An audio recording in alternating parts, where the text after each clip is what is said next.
Здраво на сите и добродојдовте сите на мојот канал Астрологија Плюс.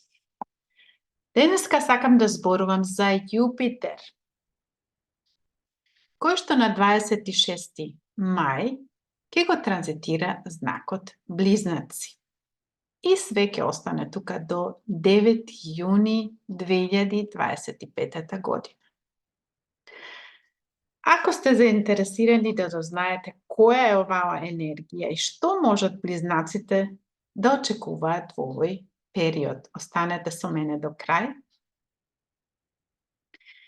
И на ова место ги поздравам секако сите љубители на астрологијата и сите македонци, каде што живеат насекаде низ оваа наша преубава планета Земја. Кој е Јупитер? Јупитер е една од најголемите планети во нашиот сончев систем. Јупитер е владар на знакот Стрелец и првиот владар на знакот Риба. Сега секако кога ќе пристигне на 26. мај во знакот Близнаци, нема баш толку пријатно да се чувствува, затоа што тоа не е неговиот дом. На Јупитер, значи, му се потребни скоро 12 години за да го помине овој целиот зодијачки круг.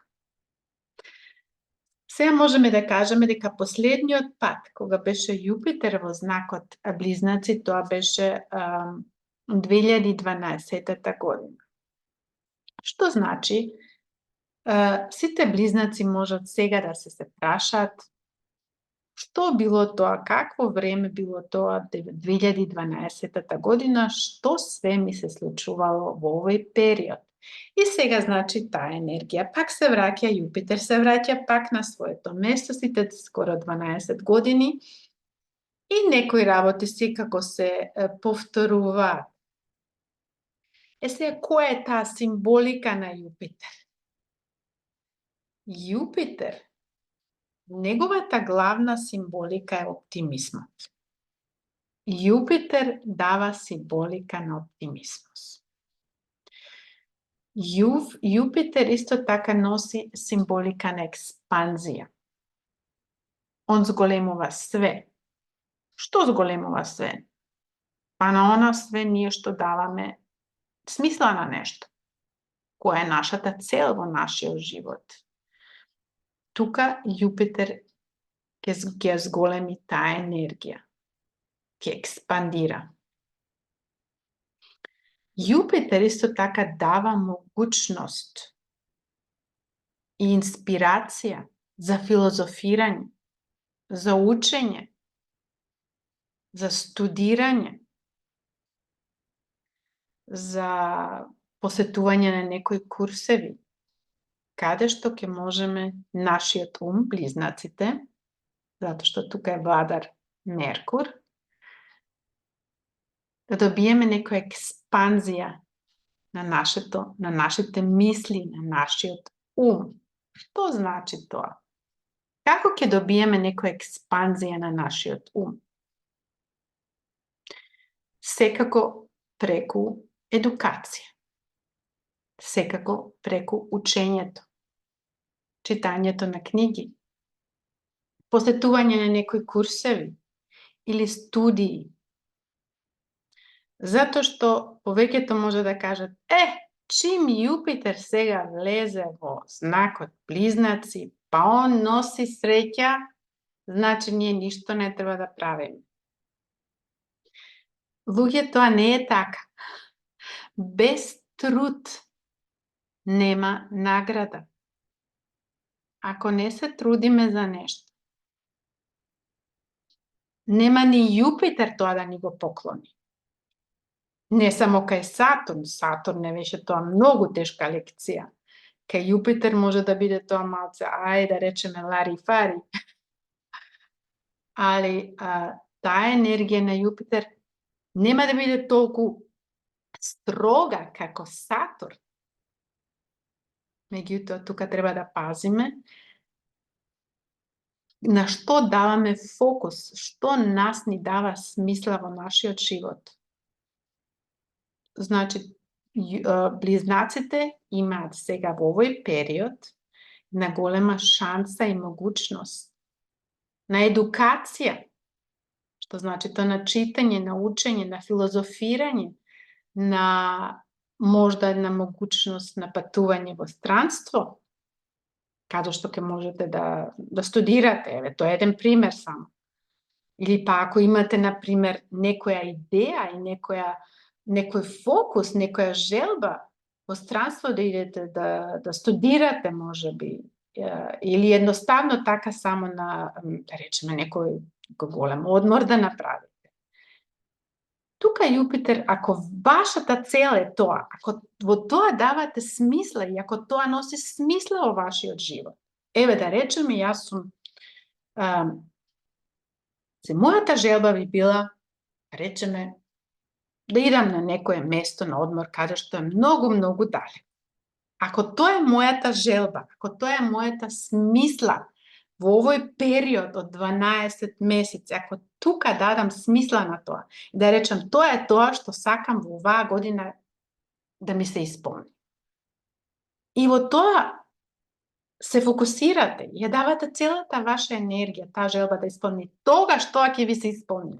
Да, затоа што без труд нема награда. Или, например, сакам во странство да студирам. Ајде да речеме филозофија. И сега ја за тоа не се трудам да добијам некое место негде во некоја европска земја да студирам, или па не го учам јазикот, па без јазик, странски јазик, како ќе можам да студирам? Еве да речеме ќе идам во Кина, на кој јазик ќе зборуваме таму? Ако сакам нешто да студирам, сигурно мора и нивниот јазик да го научам. Сигурно мора да се трудам за да дојдам до таа цел. За да може тоа да го успеам, мора нешто да се спреми до тоа. Некоја енергија да внесам во таа моја желба, за да може да се исполни. Затоа што, како што реков Јупитер, не може да ми донесе нешто од небо, каде што ние не вложуваме некоја труд или некоја енергија.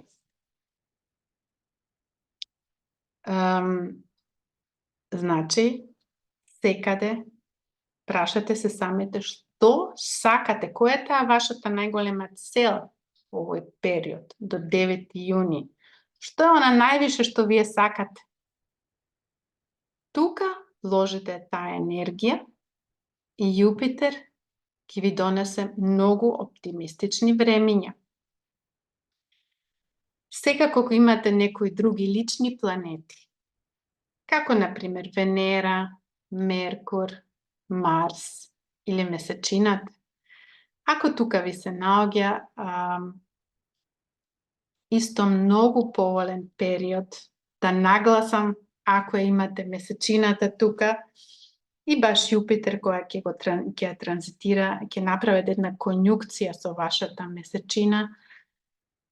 Тука е еден екстремно позитивен период, баш за оние кои што сакат да затруднат за жените, можете да очекувате да забремените во овој период. Тоа се многу оптимистични, ако е тоа сепак, ако е тоа вашата цел во овој период, ќе можете и да забремените, ако имате тука и месечината. Значи, секогаш треба да најдеме која е таа моја цел, која е таа моја желба што сакам да многу ми е битна, која што давам смисла, која ми носи смисла во овој живот. Тука Јупитер ќе ви даде голема поддршка и секако ако верувате во тоа, затоа што Јупитер е и вербата. Ако не верувам во тоа, дека оваа желба ќе може да ми се исполни, тогаш нема ни да се исполни. Тоа е така. И секако сите оние што се, речеме, асцендент близнаци и каде што е тоа првата куќа, близнак. Тоа е една исто фантастична енергија ако близнаците ви се наоѓа во првата, знакот близнаци во првата куќа. Исто така и стрелецот може да ги очекува доста пријатни времиња, затоа што тоа сепак ќе биде опозиција, меѓутоа не е ништо драматично. Секогаш кога вашиот владар ќе го гледа вашиот знак, тоа е сепак еден поволен период. Не е ништо страшно тоа. Што имаме тука за еден конфликт Јупитер ќе направи со Сатурн. Еве да речеме тоа ќе биде на 18 август. На 18 август имаме таа случка каде што Јупитер ќе направи исто квадрат,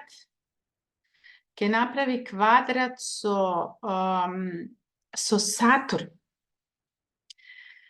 Сатурн во знакот Риба. Сега, тука имаме една многу важна случка. Јупитер во митологијата, во грчката митологија е представен како Зевс. Ние го нарекуваме Цоис или Зевс. А Сатурн бил неговиот татко. И сега овие двајцата не се поднесувале во митологијата. Затоа што Сатурн бил лош, строг. Сите своји деца што не ги сакал, ги уништува. Сега дошол Јупитер и Јупитер сака правда. Јупитер ја сака вистината. Јупитер не може да подноси лага. Лажни работи не сака Јупитер. Исто така и Јупитер не може да поднесе некого него да го гуши. Он обожава слободен да биде. Еве, ја можам да ви кажам дека јас уживам да бидам слободна, затоа што јас сум стрелец и тој е мој владар. Јас све ќе направам да се чувствувам слободна. Све ќе направам да се чувствувам слободна. И неправдите, лагите не ги обожавам. Така и Зевс. Не можел тоа да го поднесе и не можел тоа да го свати како може својот татко Сатурн да ги уништува сите тие деца што не ги сака. И значи, кој победува во оваа игра, митолошка игра, да речеме? Тоа е многу интересно да се знае, за да можеме овие енергии на овие две планети да ги разбереме. Да, они ќе направат на 18.8 еден квадрат меѓу себе. Тоа значи една препрека ќе имаат. Ќе се спојат негативно. Во митологијата оваа игра ја победува Јупитер, значи Зевс. Он успева да го победи својот татко, меѓутоа Јупитер сепак има срце. Да, му вика на својот татко, ти можеш сега да го напуштиш Олимпот. Ние завршуваме со тебе, не сакаме никаква работа да имаме, ти ќе се живееш на друго место, меѓутоа сам. Ништо друго не му прави лошо, не го уништува. Он е за правда. Јупитер ја обожава правдата. Така да, кога ќе се случи оваа квадратура, ајде да речеме се астролошки гледано, Сатурн ќе ви стави блокада на све она што вие можеби на вашата желба, на све она што сакате да го направите во тој период. Меѓутоа знаете, ако вашата верба, вашата цел е толку јака, и вие тоа од срце го сакате, Ма било кој да дојде, Сатурн или Уранус или Плуто, не може ништо да ви направи, иако е тоа една квадратура. И друго нешто, затоа што тоа не е некоја лична планета. Зашто за мене тоа толку не е страшно? Затоа што тоа не се лични планети. Ајде да речеме Сатурн го квадрира вашиот месец. Тоа е нешто сосема друго. Меѓутоа, ако овие планети, Сатурн и Јупитер, меѓу нив си прават една квадратура, они меѓу нив се караат, ништо не може да биде тоа на личен план. Да, он може да ви стои како препрека, тој период, меѓутоа, знаете, во митологијата, Јупитер и правдата, они победуваат. Секако, без лага, да бидете верни со себе си, да си верувате во себе и секогаш вие ќе бидете на прво место. Тоа беше само за една мала случка, што сакам да ви кажам, што беше доста битно. Јупитер квадрат Сатурн, затоа што сите повеќето други викаат, леле, катастрофа. Јупитер квадрат Сатурн, готови сме, ништо не значи тоа, луѓе. Ништо страшно не е, затоа што тоа не се лични планети. Ако Сатурн го квадрира, да, он ги квадрира не само близнаците, него и Стрелецот. Тоа да, за тоа сум зборувала во едно друго видео. Тоа е точно. Ако Сатурн го квадрира вашето сонце во знакот Близнаци, тоа ништо, тоа е стварно не е некоја лесна работа. Или па ако Сатурн го квадрира вашиот месец или некоја лична планета, тоа е сосема друга енергија. Или ја може да кажам од свое искуство, Сатурн го квадрираше моето сонце, не беше баш лесен период, па мојата месечина исто така, тоа беше значи скоро доста неповолен период. Затоа може да ви кажам од искуство, знам дека Сатурн ги квадрира близнаците и Стрелецот. Тука е сега важно да се знае дали имате некои лични планети во знакот Близнаци и сега кога ќе дојде Јупитер, сетата таа неповолна енергија од Сатурн ќе ви разблажи, ќе ви биде малце подобро.